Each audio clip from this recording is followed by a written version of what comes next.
বন্ধুরা নমস্কার বন্ধুরা, চলে এলো রঙ্গবতী মহিলা চটপটিয়া রেসিপি। আগে আলু ভেজে নিয়েছি ভালো করে, একটু হলুদ দিয়ে একদম সুন্দর করে, তারপরে এটা ভাজা হয়ে গেল। এখানে হালকা লঙ্কার গুঁড়ো দিয়েছি, ঝাল খেতে পারি না, অত ঝাল খেতে পারি না। এখানে আমার চাট মশলা মানে এটা বিট নুন, এখানে গোলমরিচের গুঁড়ো। চলুন, এত বাসন থাকতে বন্ধু এই সময় কি আর রান্নার সময় চটপটিয়া। চলুন, এটা হচ্ছে চটপটিয়া। চলুন, এর মধ্যে কিন্তু ওই সস তারপরে তেঁতুল জল এইসব দিয়ে খাওয়া যায় না বন্ধু, ওটা এক ধরনের, আর এই রেসিপিটা ও আর এক ধরনের। এদিকে বসে খাসলাম একদম মুখ ফিরিয়ে। আমার পর সেদিন একটু সময় পরোটা করার সময় কেসেছিল, সেই পরোটা খাইনি, বুঝলেন? হ্যাঁ, আমি হচ্ছে এমন মহিলা।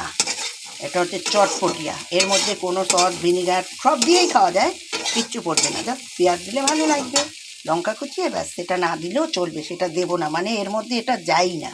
Testing besting everesting. Tata bye bye. কেমন লাগলো চটপটিয়া রেসিপিটি? বলুন।